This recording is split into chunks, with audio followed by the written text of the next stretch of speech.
வணக்கம்.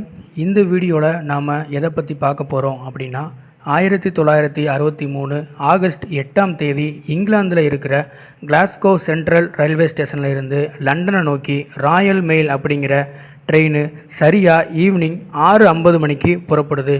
அந்த ட்ரெயினில் 70க்கும் மேற்பட்ட போஸ்ட் ஆஃபீஸ் ஊழியர்களும் அது கூடவே 128 சரக்கு பைகளில் 2.5 மில்லியன் பவுண்ட் அளவில் பணத்தை நிரப்பிட்டு அங்கே இருந்து அந்த ட்ரெயின் புறப்பட்டுருக்கு. ஜாக் மில்ஸ் அப்படிங்கிற 58 வயசு கொண்ட பைலட்டு வேகமாக போயிட்டு இருந்திருக்காரு. அப்படி போயிட்டு இருக்கும்போது சரியாக 3 மணி நேரம் கழித்து ரெட் சிக்னல் காட்ட ஆரம்பிக்குது. அந்த ட்ரெயினுக்கு ஸ்டாப்பிங் ரொம்ப குறைவு. என்னடா இது அப்படிங்கிற குழப்பத்தோடையே ட்ரெயினை ஸ்டாப் பண்ணுறாரு. திடீர்னு 2 பேர் பைலட் ரூம்குள்ளே வராங்க. அந்த 2 பேரும் கையில் வச்சுருந்த இரும்பு ராடால் பைலட்டை அடிக்கிறாங்க. அதுக்கப்புறம் யாரோ 4 பேர் இன்ஜினுக்கு பின்னாடி இருக்கிற பெட்டியை தவிர மற்ற எல்லா பெட்டியையும் கலட்டி விட்டுறாங்க. அதன் பிறகு ஜாக் மில்ஸை மிரட்டி அங்கேருந்து வேறு ஒரு இடத்துக்கு ட்ரெயினை கொண்டு போகிறாங்க. 1963 இங்கிலாந்து நாடுகளில் பேசப்பட்ட ராயல் மெயில் ட்ரெயின் ராபரி பற்றி தான் இந்த வீடியோவில் நாம் பார்க்க போகிறோம். இந்த ராபரியில் 17 பேர் ஈடுபட்டிருந்ததாக சொல்கிறாங்க. ரொம்பவே இன்ட்ரெஸ்டிங்கான இந்த ஸ்டோரியை ஸ்கிப் பண்ணாமல் ஃபுல்லாக பாருங்கள். அதுக்கு முன்னாடி நீங்கள் நம்ம சேனலை சப்ஸ்கிரைப் பண்ணலைன்னா பிளாக் அண்ட் ஒயிட் சேனலை சப்ஸ்கிரைப் பண்ணுங்கள். 1963 ராயல் மெயில் ரயில்வே வேலை பார்க்குற பெயர் தெரியாத சீனியர் செக்யூரிட்டி ஆஃபீஸர் ஒருத்தர் கோர்டன் மற்றும் பஸ்டர் அப்படிங்கிற 2 பேர் பார்க்க போகிறாங்க. இந்த 2 பேரும் பல முறை திருடி ஜெயிலுக்கு போயிட்டு வந்திருக்காங்க. அந்த ரயில்வே ஆஃபீஸரை மீட் பண்ண 2 பேரும் அந்த ஆஃபீஸர்கிட்ட சகஜமாக பேசி அறிமுகம் ஆகவும் செய்கிறாங்க. இப்படி பேசிகிட்டு இருக்கும்போது பேச்சு வழக்கில் அந்த ஆஃபீஸர் அந்த 2 பேர்கிட்டையும் என்ன சொல்கிறாருன்னா, கிளாஸ்கோ சென்ட்ரல் ரயில்வே ஸ்டேஷனில் இருந்து 2.5 மில்லியன் பவுண்டு பணம் லண்டனில் இருக்கிற பேங்குக்கு கொண்டு போகிறோம் அப்படின்னு யதார்த்தமாக சொல்லியிருக்காரு. அதன் பிறகு அவரோட மீட்டிங் முடிஞ்சதுக்கப்புறம் இந்த 2 பேரும் அவங்களோட நண்பர் ப்ரூஸ் ரெனால்ட்ஸ் கிட்ட இது எல்லாத்தையும் சொல்ல ஆரம்பிக்கிறாங்க. இந்த ப்ரூஸ் கூட கோர்டன், பஸ்டர், சார்லி, ஜேம்ஸ் அப்படின்னு நிறைய பேர் அந்த கேங்கில் இருந்திருக்காங்க. இவங்களோட வேலையே ராபரி பண்ணுறது தான்.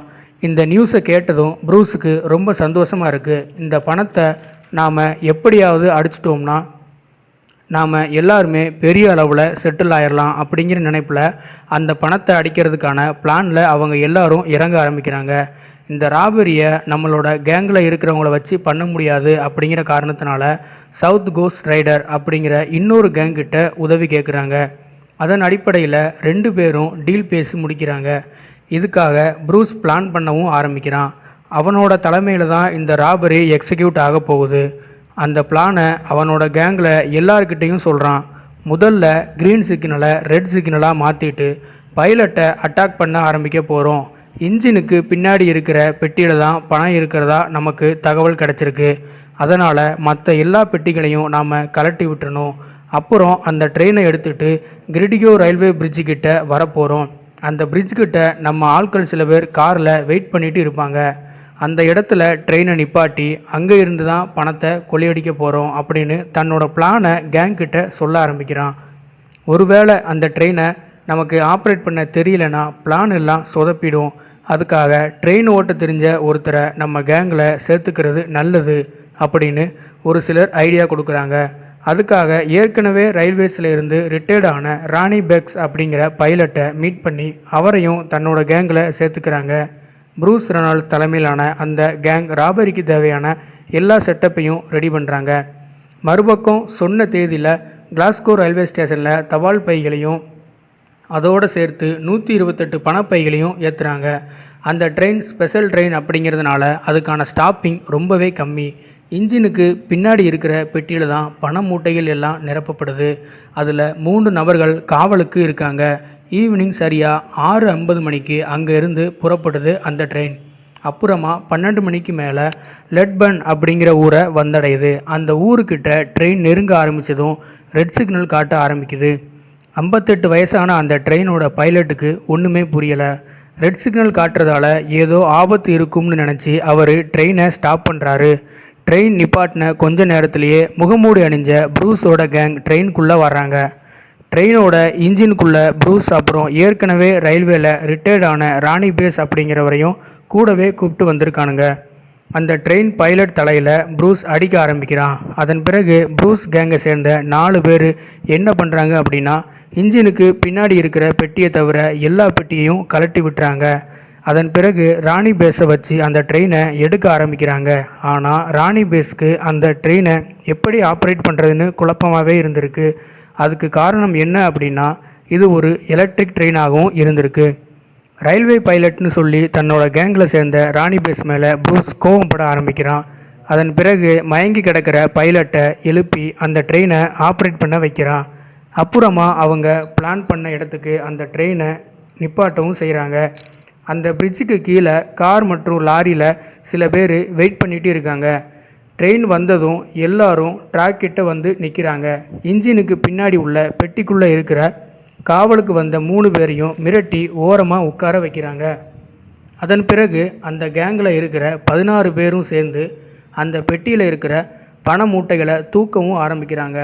கிட்டத்தட்ட 128 சாக்கு பைகளில் இருக்கிற அந்த பணத்தை 15லிருந்து 20 நிமிஷத்தில் அவங்க கொண்டு வந்த கார்லையும் ட்ரக்லையும் நிரப்பிட்டு அங்கே இருந்து புறப்பட ஆரம்பிக்கிறாங்க. கொள்ளையடித்த பணத்தோட அந்த 16 பேரும் நெதர் ஸ்டேட் அப்படிங்கிற தங்களோட பண்ணை வீட்டுக்கு போகிறாங்க. போலீஸ் எப்படியும் நம்மளை கண்டுபிடிச்சிருவாங்க அப்படின்னு ப்ரூஸோட டீம் அந்த வீட்டையே சுத்தமாக கழுவி எந்த ஒரு தடயமும் இல்லாமல் கழுவி பணத்தையும் 16 பேருக்கும் சரிசமமாக பிரித்து கொடுத்துட்டு ஒவ்வொருத்தரும் ஒவ்வொரு திசையை நோக்கி போகிறாங்க. தகவல் தெரிஞ்சு போலீஸ் அந்த இடத்துக்கு வராங்க. கொள்ளையடித்த அந்த பெட்டியில் எந்த ஒரு ஃபிங்கர் பிரிண்டையும் கிடைக்கவே இல்லை. இந்த அளவுக்கு தங்களோட தடயங்களை விட்டுட்டு போகக்கூடாது அப்படின்னு தெளிவாக இருந்திருக்காங்க. அவங்க ஓட்டிட்டு வந்த காரோட டயர் தடயத்தை வச்சு அந்த பகுதியில் நோக்கியே நகர ஆரம்பிக்கிறாங்க. கிட்டத்தட்ட 40 கிலோமீட்டர் அளவுக்கு பயணம் பண்ண ஆரம்பிக்கிறாங்க. அப்படியே ரோடுகளில் விசாரிக்கவும் ஆரம்பிக்கிறாங்க. அந்த மக்கள் இந்த பகுதிக்கிட்ட தான் ஒரு கார் போனதாக சொல்ல ஆரம்பிக்கிறாங்க. ஒரு வழியாக போலீஸ் ப்ரூஸோட பண்ணை வீட்டை கண்டுபிடிக்கிறாங்க. அந்த பண்ணை வீட்டில் ஏதாவது தடயம் கிடைக்குதான்னு சோதனை பண்ணி பார்க்கும்போது எந்த ஒரு தடயமும் போலீஸுக்கு கிடைக்கவே இல்லை. பணப்பைகளும் ஒன்றும் இல்லை அப்படின்னு தெரிய வருது. போலீஸ் அந்த இடத்துல ஏதாவது ஃபிங்கர் பிரிண்ட் கிடைக்குதா அப்படின்னு செக் பண்ணுறாங்க. அது மூலமாக அவங்க எந்த தடயமும் தெரியக்கூடாது அப்படின்னு வீட்டையே சுத்தமாக கழுவி வச்சுட்டு போனதும் தெரிய வருது. அப்படி யதார்த்தமாக அந்த வீட்டு ஜன்னலை செக் பண்ணும்போது ஒருத்தரோட ஃபிங்கர் பிரிண்ட் மட்டும் கிடைக்குது. அந்த ஃபிங்கர் பிரிண்ட் யாரோடது அப்படின்னு போலீஸ் ரெக்கார்டை எடுத்து பார்க்கும்போது ராய் ஜேம்ஸ் அப்படிங்கிற ஒருத்தனோடது அப்படிங்கிறது தெரிய வருது. இவன் ஏற்கனவே திருடி போலீஸ்கிட்ட மாட்டியிருக்கான் அப்படிங்கிறதும் தெரிய வருது. அவனை விசாரிக்கும்போது எல்லாருமே பணத்தை எடுத்துகிட்டு தனித்தனியாக பிரிஞ்சு போயிட்டோம் அப்படின்னு சொல்கிறான். போலீஸால் அவங்க எங்கே இருக்காங்க அப்படின்னு கண்டுபிடிக்க முடியாமலே போகுது. அது மட்டும் இல்லாமல் போலீஸால் ராய் ஜேம்ஸ் கிட்டே இருக்கிற பணத்தை மட்டும்தான் கைப்பற்ற முடிஞ்சது. மற்றவங்க யார்கிட்ட இருந்தும் பணத்தை பெற முடியாமலே போகுது. அதன் பிறகு போலீஸ் ஒரு வழியாக 1965 ராணி பேஸ் அப்படிங்கிற ரயில்வேல இருந்து ரிட்டையர்டான பைலட்டை கைது பண்ணுறாங்க. அவர் அந்த பணத்தை வச்சு முகத்தை பிளாஸ்டிக் சர்ஜரி பண்ணி வயசான முகத்தோற்றத்தில் தெரிஞ்சிருக்காரு. போலீஸ் அவங்கள கைது பண்ணி சிறையிலையும் அடைக்கிறாங்க. அது மட்டும் இல்லாமல் அந்த கேங்கோட ஹெட்டான ப்ரூஸ் ரெனால்ட்ஸையும் கைது பண்ணுறாங்க. அவனை விசாரிக்கும்போது எல்லாரும் கனடாவுக்கு போயிட்டு தான் சொல்ல ஆரம்பிக்கிறான். அவங்கிட்ட இருந்து போலீஸால் எந்த ஒரு பணத்தையும் கைப்பற்ற முடியாமலே போகுது. இந்த 3 பேரை தவிர மற்ற யாருமே போலீஸ்கிட்ட மாட்டாமலே இருந்திருக்காங்க. அவங்க எல்லாரும் வேறு ஒரு ஐடென்டிட்டியில் வாழ்ந்துட்டு இருக்காங்கன்னு பிற்காலத்தில் தெரிய வருது. இன்றைக்கி இந்திய மதிப்பில் 44 கோடி பணத்தை அந்த கும்பல் கொள்ளையடிச்சிட்டு போயிருக்காங்க. 1963 இங்கிலாந்தில் ரொம்பவே பேசப்பட்ட இந்த ராயல் மெயில் ராபரி பற்றி உங்களோட கருத்தை கமெண்ட் பாக்ஸில் கமெண்ட் பண்ணுங்கள். இந்த வீடியோ உங்களுக்கு பிடிச்சதுன்னா லைக் பண்ணுங்கள், ஷேர் பண்ணுங்கள். நன்றி.